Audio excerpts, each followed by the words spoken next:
మనతో ఇప్పుడు గుంటూరు జిల్లా జనసేన పార్టీ అధ్యక్షులు గాదె వెంకటేశ్వరరావు గారు ఉన్నారు. సార్ నమస్తే అండి. నమస్తే. సార్, ప్రజెంట్ జరుగుతున్న అసెంబ్లీ సమావేశాల్లో జగన్మోహన్ రెడ్డి ఒక రోజు పాల్గొని తర్వాత మళ్ళీ నేను రాను, నాకు ప్రతిపక్ష హోదా ఇస్తేనే వస్తాను అంటే ఆయన చేస్తున్న రాద్ధాంతాన్ని అసలు ఎలా చూడొచ్చు అంటారు? చేతగానాడు ఇది మంచమే కూర్చోడు, ఇది సామెతలు ఉన్నాయి కదా. అట్లానే నాకు కూడా అసెంబ్లీకి వచ్చి అసెంబ్లీలో మాట్లాడటం కానీ అసెంబ్లీలో ఉన్నటువంటి నాయకులతో ఎదురుపడేటటువంటి ధైర్యం లేకవాడ. మరి ముఖ్యంగా చెప్పాలంటే అసెంబ్లీకి వస్తే పవన్ కళ్యాణ్ గారు కనిపిస్తారు.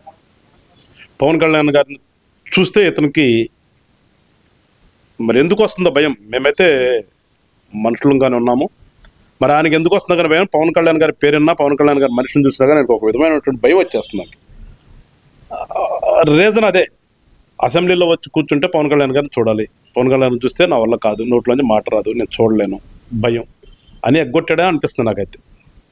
అంటే ఇక్కడ ప్రధానంగా చూసుకుంటే కనుక ఢిల్లీనే గడగడలాడించాడు మా జగన్మోహన్ రెడ్డి. సోనియా గాంధీ లాంటి నేతనే వణికించిన అతనికి అసెంబ్లీకి రావడానికి భయమా? ప్రతిపక్ష హోదా ఇవ్వడానికి ఈ కూటమి ప్రభుత్వానికి భయం పడుతుంది అంటూ వైసీపీ నాయకులు చేస్తున్న వ్యాఖ్యలు, మరి వాటిని ఎలా చూడాలంటారు? అయితే మరి సింహాలు కదా, సింహము మగధీరుడు సోనియా గాంధీని బెదిరించాడు, ఢిల్లీని గడగడలాడించాడు. ఏమైందబ్బా? అమరావతిలో ఉన్న అసెంబ్లీ రావడానికి ఏమైంది? దేశ రాజధాని ఢిల్లీలో గడగడించడానికి. అమరావతి రాజధాని మీరు ఒప్పుకొని కూడా ఒప్పుకోలేదుగా. ఒప్పుకున్నటువంటి మీ రాజధానికి రావడానికి ఏంటి అంత భయం? ఎందుకు వస్తుంది నీకు? అది చెప్పాలి కదా. ఊరిని మాట్లాడితే ఎట్లా? ఇప్పుడు గతంలో చూసాం, ముఖ్యమంత్రిగా ఉన్నప్పుడే అసెంబ్లీకి వెళ్ళటానికి పట్టాలు అడ్డం కట్టుకుని 10 అడుగులకు ఒక పోలీసుని పెట్టుకుని వెళ్ళినటువంటి ఘనత ఎవరు తెలీదు. మరి మగధీరుడికి సింహానికి ఎందుకు అంత భయం?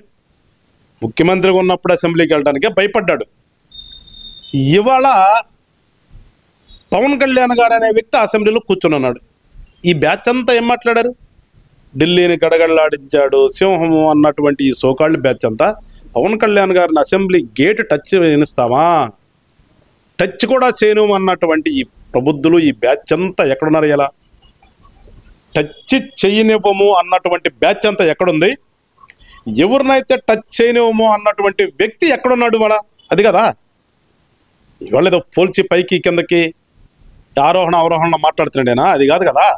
తాకనవనటువంటి వ్యక్తి ఎక్కడ కూర్చున్నాడు అన్నటువంటి వాళ్ళు మీరెక్కడున్నారు? మీ సింహము మీ మగధీరుడు ఎక్కడున్నాడు? అది చెప్పమన్నాడు. దానికి అవి చెప్పకుండా ఊరకనే కడమాటికి ఎందుకు వస్తారు? కడమాటి కాదు కదా. నువ్వు ఒక ఎమ్మెల్యేగా బీయింగ్ అని ఎమ్మెల్యే నువ్వు వెళ్ళి కూర్చోవాలి కదా, అసెంబ్లీలో మాట్లాడాలి కదా.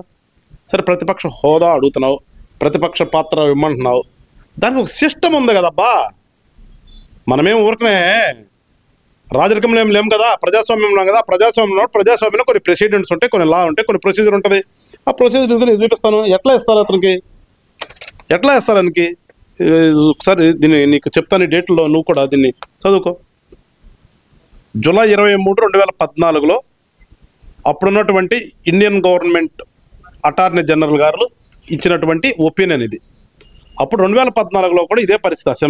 పార్లమెంట్లో వస్తే ఎక్కువ సీట్లు వచ్చినటువంటి కాంగ్రెస్ పార్టీ, అంటే 44 సీట్లు వచ్చినాయి. 44 సీట్లు వస్తే వాళ్ళకి అపోజిషన్ లీడరు ఇవ్వమని అడిగితే అపోజిషన్ లీడర్ అవ్వడానికి అవకాశం ఉందా లేదా, as per the laws and as per the rules of the Lok Sabha అడిగితే అప్పుడున్నటువంటి గవర్నమెంట్ అటార్నీ జనరల్ గారు ముకుల్ రోహత్గి గారు ఇచ్చినటువంటి ఒపీనియన్ పేపర్స్ ఇవి. నీకు కాపీ ఇస్తాను, తర్వాత మీరు కూడా పబ్లిష్ చేయండి. తెలియాలి, జనానికి తెలియాలి కదా. దీంట్లో క్లియర్గా ఉంది కదా, మనకు పెట్టుకున్నటువంటి చట్టాలు, మన చట్టాలు మనం గౌరవించుకోకపోతే ఎట్లా? దీంట్లో క్లియర్గా ఉంది. 1/10 ఆఫ్ ద స్ట్రెంగ్త్ ఉంటేనే కోరం. అది మనం ప్రధానికి కూడా మీటింగ్ పెట్టాలంటే కోరం అంటాం. అట్లాగే జస్ట్ లైక్ పార్లమెంట్లో కూడా పార్లమెంట్ సెషన్స్ జరగాలంటే కోరం ఉండాలి. ఆ కోరం ఏంటి? 1/10 భాగం, అంటే ఉన్నటువంటి సంఖ్యలో 10లో 1 ఆ రేషియోలో అక్కడ ఉంటేనే కుదురుతుంది.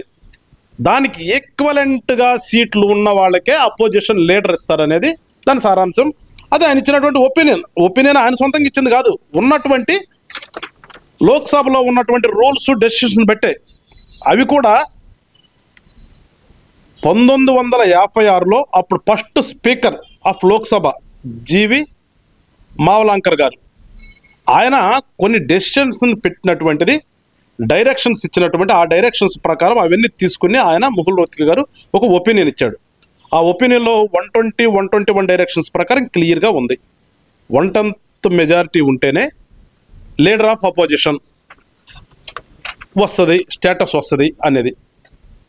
ఇవన్నీ ఉండబట్టే కదా ఇవాళ, ఇవన్నీ ఉండబట్టి దీని ప్రకారమే నడుస్తుంది కాబట్టి, మన సాంప్రదాయాలు నడుస్తున్నాయి కాబట్టి దాని ప్రకారం ఆయనకి అపోజిషన్ లీడర్ హోదా రాదు. ఆ విషయం తెలుసు కదా మీకు. చాలామంది మేధావులందరినీ సలహాదారులు పెట్టుకున్నావు కదా ముందు. అట్లా నీకు సుప్రీంకోర్టు లాయర్ని తెచ్చి నీ కేసు వాదించుకున్నావు కదా. ఆ సుప్రీంకోర్టు లాయర్ దగ్గర ఎవరి దగ్గర పని చెప్తారు కదబ్బా. ఉన్న సిస్టాన్ని వదిలిపెట్టి ఇవాళ వెళ్ళటానికి భయపడి ఏదో ఒక వంక చెప్పాలి కాబట్టి ఆ వంక కోసం నాకేదో అది ఇస్తేనే వెళ్తాను, అది ఇవ్వకపోతే మాత్రం ఏం మాట్లాడావు ఎమ్మెల్యేగా. అంటే నిన్న ప్రెస్ మీట్ లో మాట్లాడుతూ ఆయన ఇంకో వ్యాఖ్య కూడా చేశారండి. బడ్జెట్ మీద మాట్లాడడానికి నాకు 1:14 సమయం పట్టింది, ఈ సమయం నాకు అక్కడ ఇవ్వరు కదా అనే మాట అయితే వాడుతున్నారు కదా సార్. మరి ఇప్పుడు అక్కడ ఎవరికైనా కానీ ఒక నిర్దిష్ట సమయం ఉంటుంది. ముఖ్యమంత్రి గారికి ఒక పొద్దునుంచి సాయంత్రం దాకా మాట్లాడటం కుదరదు, మంత్రి గారి కూరిన పొద్దున్న సాయంత్రం దాకా మాట్లాడడం కుదరదు. ఎవరికైనా సరే స్పీకరు ఆయనకు ఉన్నటువంటి పరిధిని బట్టి ఎవరికైనా కట్ చేస్తాడబ్బా. ముఖ్యమంత్రి గారిని కట్ చేస్తారు. ఆగండి సార్ మీరు ఇంకా అయిపోద్ది టైం కూర్చొని ఉంటారు. అదే సిస్టమ్ అందరికీ వస్తుంది. నీకు ఇక్కడ అపోజిషన్ లీడర్ నీకు స్టేటస్ లేదు కదబ్బా, నీకు అసలు సీట్లు రాలేదు కదా నీకు. దాని ప్రకారం రానప్పుడు నువ్వు ఎట్లా అడుగుతావు? కానీ నీకున్నటువంటి నువ్వు తెలియగలవాడు అయితే, నువ్వు నిజంగా ప్రజా లీడర్ అయితే నీకున్నటువంటి టైంలోనే నువ్వు మాట్లాడగలగాలి. అది కదా నైపుణ్యం అంటే. దాని గురించి చెప్పుకోవాలి. అప్పుడు చెప్పండి మీరు, ఎస్ నాకు ఇచ్చినటువంటి 5 విషయాల్లోనే మిమ్మల్ని ఎండగట్టాను, మీ బడ్జెట్ అంత డొల్లతనం, మీ గవర్నర్ గారి ప్రసంగం అంత డొల్లతనం అని ఆ టైంలో చెప్పమానండి. అది కదా చాతుర్యం అంటే. నువ్వు 1.5 గంటన్నర కావాలన్నా? నువ్వు 1.5 గంటన్నరలో మాట్లాడి నేను 2 నిమిషాలు చెప్తా. ఈ జగన్మోహన్ రెడ్డి గారు 1.5 గంటన్నరలో మాట్లాడి నేను 2 నిమిషాలు చెప్తాను. నేను సరిపోదేంటి?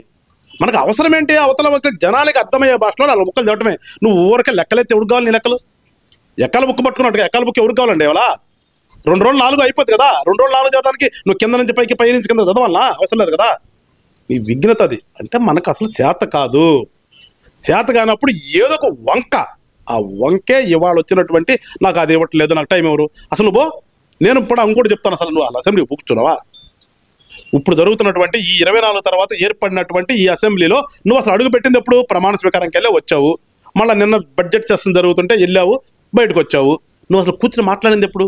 నువ్వు కూర్చుని మాట్లాడితే స్పీకర్ గారు నీకు టైం అవును, నీకు టైం అయిపోయింది కూర్చోంటే అప్పుడు నువ్వు బయటకు వచ్చి గొడవ నాకు టైం ఇవ్వట్లేదు. అసలు నువ్వు అక్కడికి వెళ్ళింది లేదు, మాట్లాడింది లేదు, బయటకు వచ్చి నాకు టైం ఇవ్వట్లేదు. నువ్వు ఎట్లా ఊహించుకుంటా? నువ్వు పో, నీకు ఇస్తారా మా స్పీకర్ గారు? నువ్వు అనుకునే దానికంటే ఎక్కువ టైం ఇస్తారా మనప్పా? నువ్వు వెళ్ళి మాట్లాడతావు కదా అక్కడ. సో ఇన్ని పిచ్చి ప్రలాపనలు. శాత కానప్పుడు మాట్లాడే మాటలు తప్పితే శాత అయినాడు ఎవడు కూడా చేయడు. శాత అయినాడు ఎవడైనా లోపలికి వెళ్ళి కూర్చుంటాడు, మాట్లాడతాడు.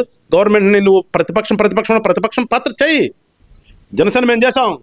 గతంలో 5 సంవత్సరాలు నువ్వు కేసులు పెట్టినాను, నిర్బంధాలు చేసాం తిరిగాం రోడ్ల మీద. ఆ ధైర్యం దమ్ము ఉండాలి కదా. ఊరిని మాటలు చెప్పడం కదా ధైర్యం అంటే రోడ్డు మీద కూర్చొని నుంచుని ఇది కూడా చూపించాలి. అది ధైర్యం అంటే. మరి నిన్న పవన్ కళ్యాణ్ గారిని ఉద్దేశించి జగన్మోహన్ రెడ్డి చేసిన వ్యాఖ్యలండి, కార్పొరేటర్కి ఎక్కువ, ఎమ్మెల్యేకి తక్కువ అంటూ చేసిన వ్యాఖ్యలు అసలు ఎలా చూడాలంటారు? అవి మతి లేని వాడు మాట్లాడే మాటలది. ఒకసారి ఎంపీగా గెలిచినావు, ఎమ్మెల్యే గెలిచావు, ముఖ్యమంత్రి చేసావు, మళ్ళా ఇప్పుడు ఎమ్మెల్యేగా ఉన్నావు.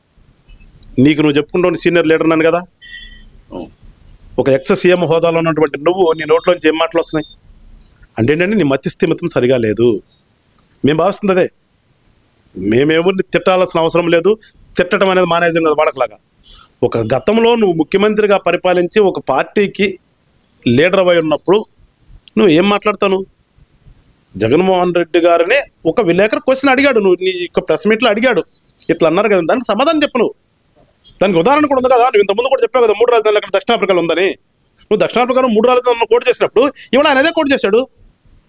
నీ నుంచే కదా, మేమేం కొత్తగా చెప్పట్లా. నువ్వు దారి చేసిన దాంట్లోనే దక్షిణాఫ్రికా 3 రాజధానులు నువ్వు గుర్తించినప్పుడు ఇవాళ ఉన్నటువంటి సిస్టమ్ మేము లేదని చెప్పట్లా నీకులాగా. అక్కడ నువ్వు పర్సంటేజ్ అంటే ఆ పర్సంటేజ్ సిస్టమ్ ప్రకారం అక్కడ జర్మనీలో ఉంది. మనకి నెంబర్ ఆఫ్ సీట్సే.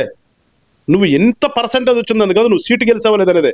సీటు గెలిస్తే ఆ సీటు లెక్క ప్రకారమే మనకు కూడా మన సభల్లో జరుగుతున్నది. సో అది కోడ్ చేస్తూ ఇక్కడ మనకు ఆ సిస్టమ్ లేదు, ఆ సిస్టమ్ అక్కడ ఉంది అని చెప్పారు. దాని మీద నువ్వు మాట్లాడు. నువ్వు పేరు అసలు ఆయన ఎవరు పవన్ కళ్యాణ్ గారు అనగా లేచాడు పైకి. ఆయన అంటే ఆయనలో భయం చూడే రకంగా ఉందో, ఆయనకు ఉన్నటువంటి భయం అది. పవన్ కళ్యాణ్ పేరు ఇంటేనే అంత భయపడతాడు. ఇంకా మనిషిని ఆడ చూస్తాడు ఇంకా ఆయన. సో లేచి వెళ్ళిపోయాడు కదా, కూర్చోలేదు కదా. అదేనా పోనీ కూర్చొని చెప్పాడా? లేదు. అదే కూర్చుని ఇట్లా నాకులా కూర్చుని ఎస్ అంటే మేము కూడా మాట్లాడదాం. అలా పేరెత్తంగా లేచి వెళ్ళిపోయాడు. వెళ్ళిపోతే ఏదో మాట్లాడాడు, ఏదో పిచ్చోళ్ళు మాట్లాడినట్టుగా. అంటే పిచ్చోడు అని అంటాం నాకు కూడా భయం కాదు, కానీ పిచ్చోడు మాటలా ఎంతాయి. ఒక బాధ్యతాయుతమైనటువంటి పదవులు చేసి ఇవాళ ఒక మళ్ళా నాకు ప్రతిపక్ష హోదా కావాలని అడుగుతున్నప్పుడు కూర్చొని మాట్లాడినాడు. ఆడి గురించి మేము పెద్ద పవన్ కళ్యాణ్ గారిని ఎవరు ఎక్కువ ఎవరు తక్కువ నేను మళ్ళీ చెప్తా. నువ్వు తక్కువన్నా ఆయన ఏమనో ప్రజల కోసం అసెంబ్లీలో కూర్చున్నాడు, నువ్వు ఎక్కువని ఫీల్ అవుతున్నావు, నువ్వేమో రోడ్ల వెంట పడి తిరుగుతున్నావు. ఇంకా దానికి ఇంకేం ప్రజలకు అర్థం కావట్లా ఎవరు ఎక్కువ ఎవరు తక్కువ. నీ సాయం అనేది నువ్వే దిగదార్చుకుంటున్నావు. నేను ఏ ఒక్క పదవిని కూడా క్రిటిసైజ్ చేయడానికి ఒక పొలిటీషియన్గా నాకు నచ్చదు. పంచాయతీ హోదాలో పంచాయతీ బోర్డు మెంబర్కు ఉన్నటువంటి విలువ అక్కడ ఉంటుంది విలువ. మున్సిపాలిటీకి వచ్చేది మున్సిపాలిటీ కౌన్సిలర్కి ఉండే విలువ కౌన్సిలర్కి ఉంటుంది, కార్పొరేషన్లో కార్పొరేటర్కి ఉండే విలువ కార్పొరేటర్కి ఉంటుంది. ఎవరిని దిగదర్స్తాను? నీకులాగా ఓట్లతో గెలిచాడు అన్నాడు. ఏ కార్పొరేటర్ ఓట్లు లేకుండా ఎవరు వచ్చాడా? నీకులాగా నీ పులివెందులో నువ్వు ఓట్లు వేస్తున్నావు, రిగ్గింగ్ చేస్తున్నావు తెలియదు, కానీ కార్పొరేటర్ అందరూ ఓట్లు వేపించుకున్నారు కదా.